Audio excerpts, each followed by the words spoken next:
Hey everyone, happy new comic book day. My name is Chris and welcome back to another new issues, new week.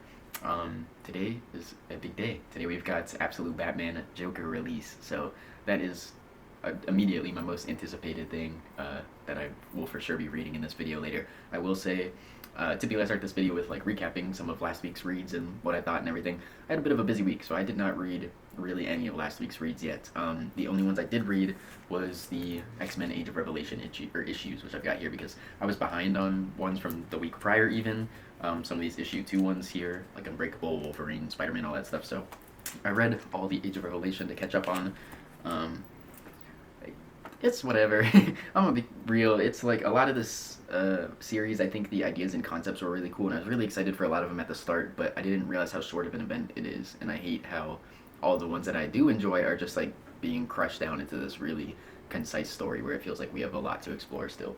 So the rest of them, I'm just kind of whatever. I'm here just for the ride and part of the event to get it, the full picture, I guess, because there's a lot of like crossing over and stuff between a lot of the issues. There's like 3 mainline titles and the rest are technically all considered tie-ins, so not necessary to read, and I wouldn't recommend reading all of these unless you really, really want to, but yeah, it's a lot of comics and a lot of issues, and ultimately I'm in it now, I'm already at the end, so I'm going to read them all, but if you were looking for them just as a new first-time reader, I'd probably wait for like a big collected edition or, find a way to read them digitally or something. Yeah, you don't really need to get all these. They're aight. It's, X-Men kind of what if story things. I don't know. It's like I said, cool concepts and ideas, and I wish they explored them a little bit more instead of making it so short. But it is what it is. Other than that, like I said, I did not go through any of last week's reads. I've got them all right here. We got Batman issue 4. There was Absolute Green Lantern issue 9. Wiccan, Spider-Man Noir, Speed Racer, Criminal, the Dark Souls issue, and Dread the Halls, the Christmas one I got. So all of these I've still yet to read, which I will do this week, hopefully. Between this and Absolute Wonder Woman, I've been trying to catch up on that, working on that video. So a lot of reading to do, especially because we got new ones today. But since I don't have much to review with these ones, I will just probably pick an extra issue or 2 to be reading on the video today. So let's go ahead and get our new pickups. Boom. There we are. Alright, so a little bit of a lighter week, which was good. I've been trying to hold off. I've been trying to spend less, save money where I can, and, be more intentional with what I'm trying to read, I guess. So certain series, like I said, that I've been picking up, like the first or couple issues, I've been very, like, obviously you want to get an idea of the story and give it some time to get going and stuff, but, like, usually by issue, like, 3 at this point is when I'm like, okay, I'm either sticking with it or dropping it. So there's a couple issues like that. I try to find stories that are also like short runs, like 6 to 12 issue runs that will be ending, relatively soon. So that way I don't have to keep adding a bunch of comics to my list that are like, who knows when they're gonna end. The absolute lines following all 6 of those is already enough. So yeah, like I said, trying to be a little bit more intentional with it. Find things that I enjoy reading and stick with those. Things that maybe I enjoy a little bit and don't really think about much after the fact when I'm done reading it, I'll get rid of those. And I always want to find new stuff too, explore, new heroes or new indie comics and new creators and all that different stuff. So yeah, trying to, still develop my taste and my, knowledge and everything that I'm reading and all that stuff. So here's what we got today. Like I said, not too many issues, a little bit lighter. I haven't counted them, but a little bit of a light stack. Right on top here, we've got Nova Centurion issue number 2. So like I was just saying, kind of one of the newer series I started recently. I was really interested in checking out Nova. I don't know much about the character. I like the first issue, so we're going to check out number 2. Right on top here, we've got Absolute Batman with Joker issue number 15. So like I said, we'll certainly be reading this one today.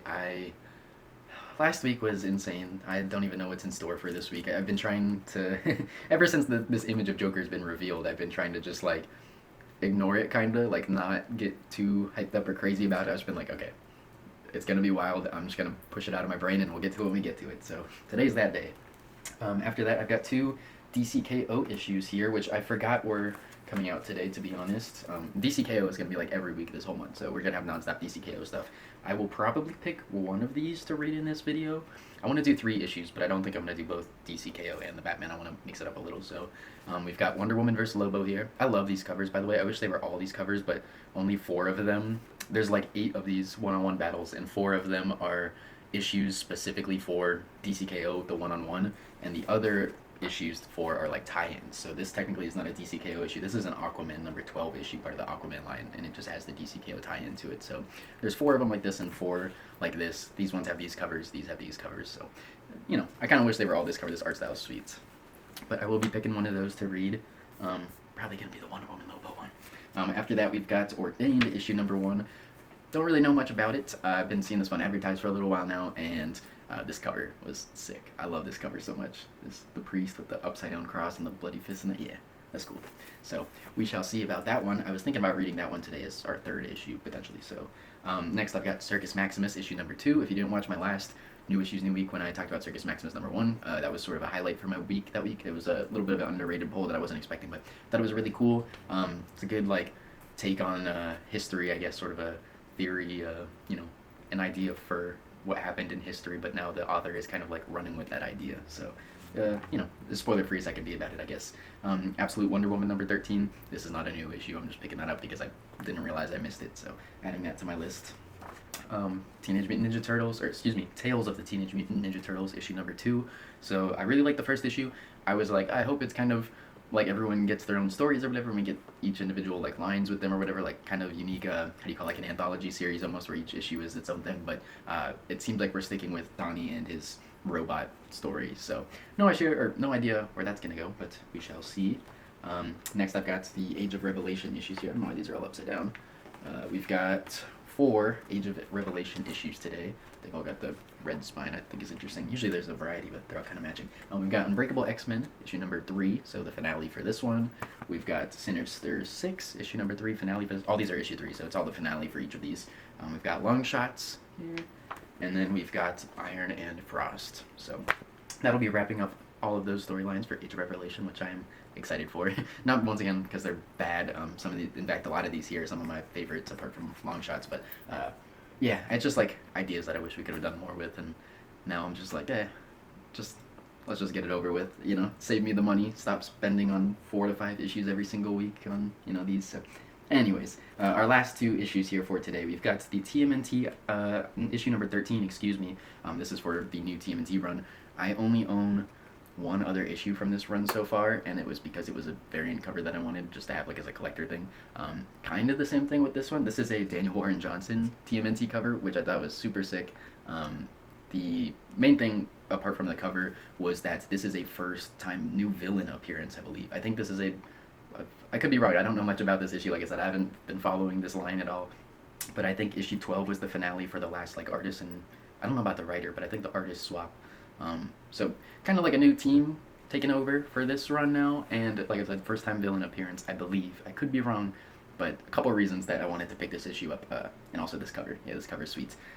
So apart from that, last but not least, they actually did blind bag versions of it. So they released the, once again, sealed blind bag variants covers inside that comics have been doing for a little bit now. They released all the variants for this issue, but in full art forms without, you know, the text or anything. So that's what's in here, is potential for all of these in the full art, as well as like I think there's 1 exclusive, like a 1 in 100 issue like that. I'm not entirely sure. There wasn't like a super huge variety, so I only just went with the 1 bag today, and we'll see what we get. Apologies, my camera just died while I was doing that. I have not looked inside of it, but I did get it open, so let's see what we got. Oh, very fun. A duplicate. Hooray. Cool. Yep. No foil, no full art, just 2 of the exact same issues. So maybe I can find someone to give that away to, but guess that happens. There's always a chance that with the blind bags. So like I said, these blind bags weren't really that special. I only got the 1 because the only difference, I think, apart from that 1 variant, was just a full art version of it, which I didn't even get that. I guess they have the regular ones and the full art ones for all these, so just basically paid 2 for the same thing. Whatever, is what it is. So that's going to be all of our issues for today. Let's see how many we got. We got 2, 4, 6, 8, 10, 12, 14 issues. So I guess not as light as I thought, but I guess cost-wise it, for some reason, was a little bit cheaper than most weeks. But yeah, that's what we got. Let's see what we're going to read. Alright, so I got my 3 reads here. We're going to be starting with Ordained. This is issue 1 of 3, so a new limited series. It's looks very action-packed, very brutal. It's got a quote right here on the front that says "relentless, bone-crushing, symphonic carnage," and that comes from Derek Kolstad, the writer and creator of John Wick. So I'm very excited for that one. I'll be reading it first, just because the next two, which we've got here, are going to be Wonder Woman vs. Lobo and Absolute Batman. So just because they're the DC, kind of a little similar, same vein, this is what I'm most anticipating, like I said, so I'm going to be saving that for last. We'll do this one before it, and we'll just go ahead and get Ordained out of the way, just as a start, since it's, the most different. I don't want to, bounce back and forth between the DC this and DC, so we'll just go ahead and read this one now, plus I'm still really looking forward to it, so let's see how it goes.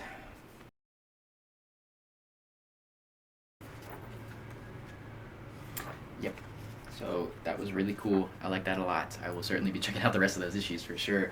Um, very, I'll say, just a little background, brief history on me. I was born and raised Catholic. I wouldn't really consider myself Catholic now, but all the way from first, pre-K 4 through high school, basically, it was going to Catholic school. And it's really interesting reading this from the priest perspective, of course, from someone who is constantly being asked by all these different people, these different conflicts and beliefs and all these ideas, and just coming from, his background and knowing what I know and, my belief growing up and everything like that. It's just really interesting, the conversation, and it's nothing that you haven't really heard of before, just people being like, so what do you believe and what does this mean? And someone's, I guess getting into the plot a little bit, the main thing is that this priest is asked to go give the last rites to someone who's dying in the hospital, which is pretty standard, except he gets there to the room and there's bodyguards and they have to do a security check on him. He goes in there and he's like, I was told I was coming here to meet this person.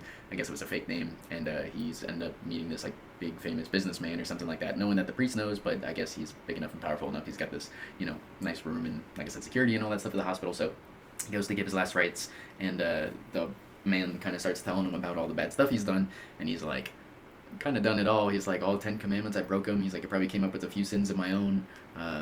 He's like, everything from business stuff to things with women and murder, a whole bunch of different stuff he is guilty of, whether directly or indirectly. And the priest kind of just has to take it. He's like, that's between you, me, and God. He gives him his last rites, but he thinks, it's the last day. The doctor told him he saw his last sunrise or whatever. They all think he's dead, whatever. So he gives him his last rites and he leaves. And kind of another one of the conversations I was just talking about before is when the priest goes to leave down the elevator, or a detective stops him and is like, hey, so what can you tell me about him? And he's like, well, what last rites are, confession and all that. He's like, I can't tell you, that's between us. And she's like, yeah, screw that. I've been working with for 20 years, case and files and everything on him, and he's got all these victims and they don't get justice or answer for anything that he did, so why shouldn't he have to be, why shouldn't he face his crimes, everything that he's done? Why does he get to be cleansed of it all and set free on his deathbed, And it's just one of those interesting conflict things where the priest has to, navigate. He kind of just uses different references from the Bible and quotes and stuff like that about well, if you start thinking like this and acting like this, here's an example of where that'll lead you, type of thing. So him, obviously he's not happy about what the guy told him, and he doesn't want to protect him, but it's his faith that's part of it.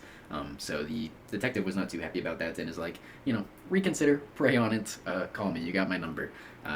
Very shocker, but right towards the final spoiler, I guess, at the end of the issue, what happens is the old man does in fact not die. He is just good to go. Doctors are like, you're gonna stay at the hospital for 48 hours, just we're gonna keep an eye on you, but other than that, honestly, you look good enough to go home. So dude has a miracle. All of a sudden he is not on his deathbed, and he has confessed to murder and many other crimes. So his first thing that he does is, hey, go kill the priest. So the bodyguards at the door go to kill the priest. They get into a little fight. That's where our action kicks in at the end. The priest is like, please, you do not want this.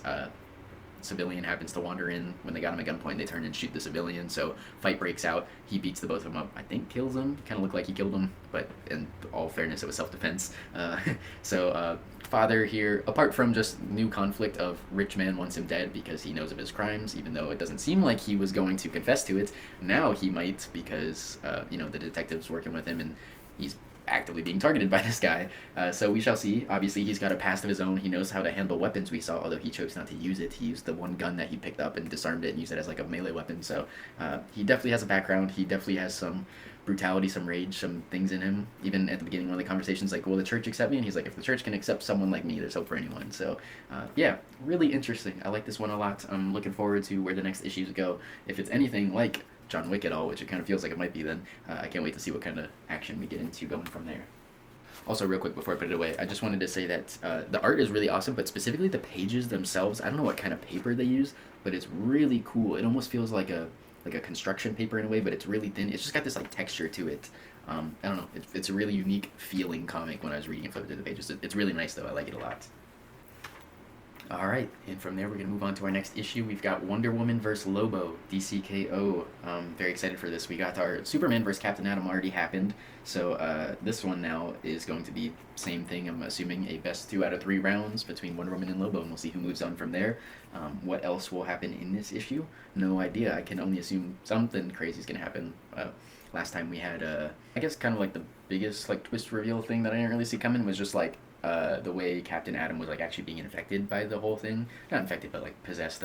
You know, that feeling was like taking over because we saw in his eyes and everything where he's like actually becoming like dark side. He's kind of turning evil. So it seems like although they have to give in to this, the more they do so, the more they're starting to turn bad.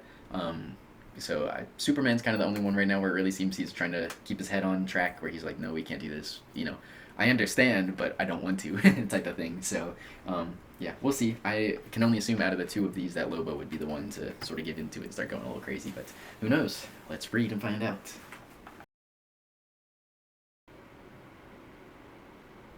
Damn, just like that. All it took was a couple punches to the face, I guess, and Lobo already took out Wonder Woman in round 1. I gotta say, I really love this art style so far. It looks awesome. One thing I'm curious, I guess just for these events, like, so they all, it's just an interesting setup. It's like someone's like flipping through channels on a TV and then they get to the channel where the fight's happening and then they're watching the fight. So like all of this is happening in the heart, we know. Last time Superman and Atom, they got sent somewhere else. They're like in different environments for each of these fights. They were just kind of like by themselves, it seemed. Or like at one point they were in Metropolis, but not like actually Metropolis. It's like the heart version of Metropolis. You know, one of those things where it's like they're just on their own somewhere. Non-explanatory. It's just like, who knows where they're at. This one, they're in the middle of some city and Lobo's like in a ring where he's just taking out like King of the Hill style, just opponents after opponents, I guess. And now Wonder Woman is here in the ring with him and they start beating each other up. Like I said, he takes her out round 1 with just a couple punches to the face already, so she's knocked out. Round 2, all of a sudden it looks like we're in like Greece, you know, ancient somewhere. She's in a full suit of armor and everything. So really cool, like in the style. You know, it's kind of same as the Captain Atom Superman one so far, as far as like, you know, contents. Just the 1-on-1, best 2 out of 3 rounds, like we said. So let's keep on going. Okay, so that was the end of round 2. Interesting round. So Wonder Woman had like a team up with other like Wonder Woman characters. I don't know all of their names, unfortunately, but I recognize like the one from Young Justice and stuff like that. So a couple Wonder Woman characters show up, and it's like a 4-on-1 against Lobo, which I guess is allowed. I don't know, because she gets like a full suit of armor because they get like weapons and stuff, but she also has like a team with her. Lobo's like this, I don't know, really sleek, spy-looking version of himself, and he almost beats him again until they start slicing and dicing him up, and he's crawling away for like his last breath kind of thing, and he starts to regenerate, and then Wonder Woman comes and runs him over with his own bike. So right at the very end is someone like clicking away again on the TV, like they're watching it. So very curious what's happening there. But round 2, Wonder Woman wins, of course. It seems like I'm assuming every single fight 2 out of 3 is going to go to the final 3rd round. You know, I don't know how else they would do it unless there's, you know, some crazy twist that's supposed to happen. But if that were a thing, I can't imagine they would do that in the middle of these. They'd probably save them for like the end. So I don't know. We'll see. But yes, liking it so far.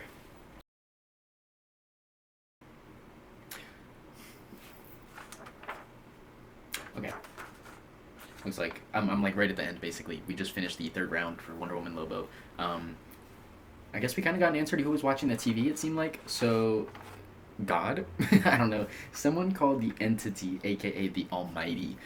What we saw was like a clip of them like looked like in heaven. It was like an angel with like his hat and coat and it was like ready to go. He's like, I gotta see this in person because he's sitting there watching the TV of them fighting and he's got like his feet up and he's in the clouds and like I said, there's an angel and it's like a TV with like little devil horns and stuff. Not too sure. Suddenly here at the last fight, Lobo's basically got Wonder Woman beat. She's about to die and lose when Lobo, of course, running in his mouth, I guess takes the Almighty, his name in vain, and he's just like, I'll allow it, and then all of a sudden Wonder Woman kills him. So he basically had her beat, but it wasn't until God or the Almighty or whoever it is that has been watching the fight this whole time, not part of it, because they're outside of it, where they were able to witness the two. So I'm like, are they in Apocalypse? Is this part of the heart still? This character, the Almighty, are they, you know, is this part of this? Is this a DC character that I don't know who's like way bigger than this event and is just let me check out DCKO and watch some of it. And all because Lobo said his name and he wasn't a fan of it that allowed Lobo to die, and Wonder Woman moves on. So I don't know. It's interesting.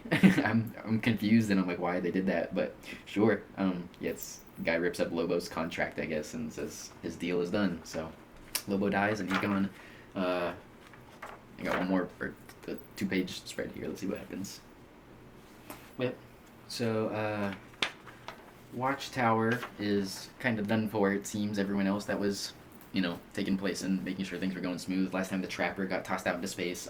Here, Darkseid or Booster, just killed World Forger. So seems like the Watchtower is done for, and Booster Gold / Darkseid is pretty much on the loose now. He's actively spreading his chaos throughout their world while the event takes place and they're not there. So who knows what happens. It seems like he's still going to have a part in the event in one way or another. Like I said, the Absolutes heroes are going to show up at some point, so they're going to be seemingly on his side. They got kind of like an evil look, so I imagine he'll be controlling them and stuff. Otherwise, yeah, not too sure what else to expect for the whole external conflict with Darkseid and stuff like that. I'm assuming, I don't know how far we're going with DCKO event. I know in the timeline it shows like an issue 5 if it's stopping there, but I'm assuming he would have to show up in the contest as like a final villain. Whether it's the winner of this contest is like, yes, I won, and then it's like, no, you didn't win quite yet. Even though you beat everyone else and did all this, you still got to beat Darkseid. Is kind of what I'm assuming is going to happen, but no idea. Not sure at all. A little Red Hood Joker preview here at the end. Yeah, really cool issue. I'm really looking forward to reading the Aquaman, Hawkman one. That one is going to be really interesting. The whole like air versus water type fight. Yeah, curious to see what happens in there. But finally, last but not least, the main event for today, Absolute Batman 15. Absolute Joker is here, finally. I'm so excited to learn about this character. Before I get into it and all of it, or at least some of it, I'm assuming a decent bit will probably be revealed in this. So my whole, I guess, theories, my ideas of everything that's been happening so far is that we've seen this character a couple times. He is normal, I guess. He's kind of evil, but like he is very not the Joker. He's just a man. He doesn't laugh. He doesn't joke about anything at all. I'm assuming the laughing and joking part has to deal with this transformation, however he gets to this form. I don't know how much you can see on this, but he's got like these veins where it kind of looks like the Venom juice almost flowing through him, and he was working with Venom. There's the idea with all these like women, I guess, being around him, and pregnant women. I guess there's like theories about him harvesting like life energy or souls or kids or whatever the case may be, so that he can be a human and not transformed into whatever this is. Like I said, I still think the laughter and humor part has to do with this, or if it's just like it comes out when he gets to this point.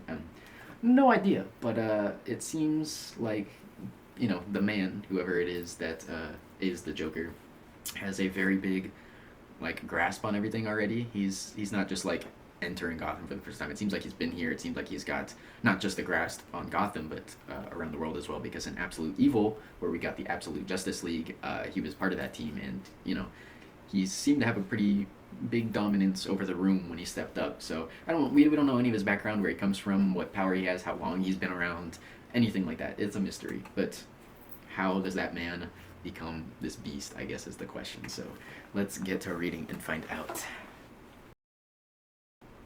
Yeah, you've seen this spread a couple times online and stuff to the lead up in the issue, but very cool with the whole Joker smile kind of being teased in there. Okay, kind of in the middle of this right now. It just seems to be a big back and forth conversation of Bruce and Alfred so far. Alfred telling Bruce everything he knows about the Joker, kind of going into his history, his backstory, their family history. One of the things that gets brought up that I forgot to mention at the beginning, sort of my theory, was that he was responsible for Arc M. I think, although it's a massive project, I think it's specifically Joker's character that is responsible for making it all happen, and everything that's taking place in there, I think, is all under his control. I don't think there's anyone else that gets answered to. I think it's all the Joker. So I don't know if he's at that scale yet. Like I said, I think he's been around for a long time, and it seems like it is the case. Like I said, I was kind of thinking it was an age thing. Like he's just been managing to keep himself alive for however long, and youthful or whatever the case is, some magic, sorcery, whatever it is. But it at least that hasn't been revealed yet, if that's true. But so far it seems that they're going through a lineage of a history, and he is the fifth of sort of from where his story starts, I guess, would be his grandfather, who was a clown back in 1888 or whatever. So he's a little jester on the street doing this stuff, and we're finding out the backstory and all that, and sort of their success, but also the dark side of their family and how they've been funding, everything good. They also fund the counter to it, the exact evil, the things that are rivaling each other for whatever reason. Everything when it comes from art to war, both sides are being funded by this family. But it also mentions that the prison are him, or I guess they are responsible for some degree. So, like I said, I'm assuming he's the one who's solely like kind of running the place, whatever his goal is to do with it, other than just create monsters down there. I'm not sure yet, but it's very interesting. I'm liking this backstory a lot so far, and sort of the different things they're doing with like the clown and the Joker, motif, I guess, the themes, whatever. Oh, dude, kind of get like chills from this a little bit. It's, I will say, pretty accurate to the theories so far. At least what I was describing at the beginning. It seems like it is indeed one man. It is not a family. It is just one guy who's been around, and he is a monster to say the least. Man, he is something else. He is extremely cruel. It almost feels like an entity, It's like an evil that just exists on our planet and is constantly like meddling in our, history, our science, our world, our everything that we've got going on. This creature has got its hands in it and is manipulating it to, work for him. I guess, like, what does he get out of this? Why does he do it? At least for now, it just seems like he enjoys it purely for the laugh.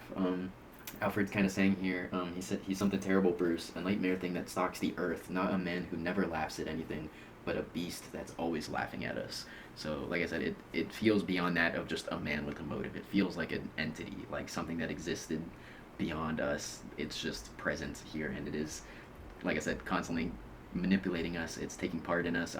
It hunts people and eats them, and it's using them to like constantly heal itself, regenerate itself, whatever. How it swaps forms and manages to stay alive, I'm not sure, but it's like everything is a game to this beast. It seems like the Joker. The reason he's never laughing, he's so conflicted, is that's like the mask, the disguise, but underneath it, he's always laughing at us. He's always doing the bad stuff.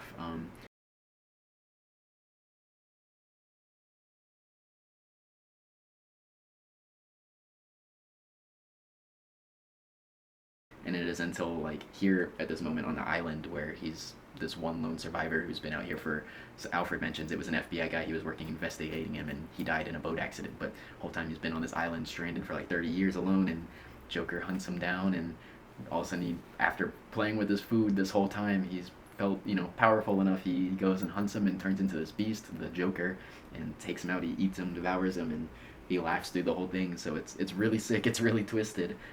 He does this just purely for the love of the game. He just wants to be a absolute. Yeah, like I said, none of the words feel like they purely are like encapsulate his entire existence, his persona, his identity, his. I don't know. It's he's just like one of those things where it's like I can't understand it and it makes it scary. It's the fear of not knowing what or who this is and the power he has, kind of thing. So we're getting close to the end of the issue here. That was really funny. Cool little twist there. So right at the end, we get Alfred and Bruce talking to each other about Grimm, about the Joker, and Bruce goes out of his, leaves the cave or whatever, and says he's going to look for, I guess, one of the islands where there's some information to be, found out or whatever. So, anyways, Batman's going to check it out, and all the time Alfred's like, meanwhile Grimm's 3,000 miles away from Gotham, and we see, cut to Grimm, he pulls up to his manor, and I'm like, oh, that's funny, kind of like Wayne Manor, walks in, he's got a butler, welcome back to the manor, Master Grimm, can I get you anything to eat? And he says, no, I ate already. I have plans, so if you need me, I'll be in the cave, and it shows him descending down into a secret door in his manor in the cave, so it's really funny. Once again, just the absolute line and the twists on everything and the new, versions of it. So Bruce not being rich, not living in a manor, not having his butler, not having his bat cave, any of this stuff, but here the Joker, who is typically, someone, although we rarely get a lot of backstory on, at least like concrete backstory, obviously comes from no type of past like Bruce typically does. So to see him here living Bruce's life, his usual, rich, wealthy life with his own cave and everything like that, really funny. Yeah. Amazing issue. I'm so happy he's finally part of this story.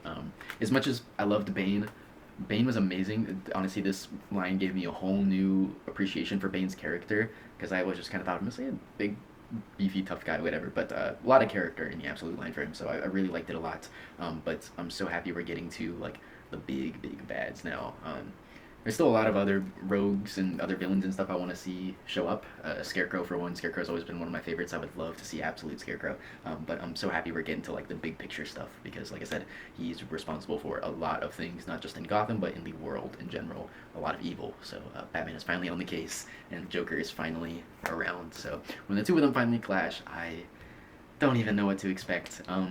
I know next issue's coming up. We got the whole Wonder Woman crossover. They even make mention of it here. They saw her thing on the news at the Gateway City, which happens in like issue 2 or 3. I think issue 3 of Absolute Wonder Woman. I just reread it, where she goes on the news and is giving the broadcast to everyone. So they make mention of that in here. So we'll have that crossover happening shortly after that. I want to say by issue 17, because issue 15 of Wonder Woman has a crossover with Batman, and then issue 16 of Batman has a crossover with Wonder Woman. So back to back, those will be crossover, and then I think 17 is a Poison Ivy little short or special, kind of like how we had the Mr. Freeze pop in for an issue or two. I think we're gonna be having the same thing with Poison Ivy coming up at issue 17. So looking forward to that.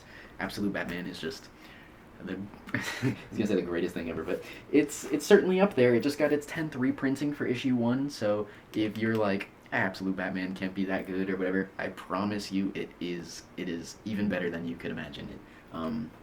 Yeah, it's truly a one-of-a-kind comic. It is like reviving the entirety of like going to comic shops and buying comics for people, which is super awesome. Like I said, that's kind of what got me into this, not specifically Absolute Batman, but just the Absolute lines in general. I had found out about them, or at least I saw them way back when they released in 2024, and I was like, I should check those out. Never did. So happy I did this year though, because I'm in the heat of it. I'm in the thick of it, and I'm getting to experience it live for the first time with y'all, which is super awesome. So thank you so much for watching this video. I hope y'all enjoyed. Stay tuned for next week. I will make sure to be catching up on all of these comics, so I will be discussing my reads at the beginning of next video, as well as, you know, picking up with whatever new stuff we got coming out. So I'll see you then. Thank you so much. Peace.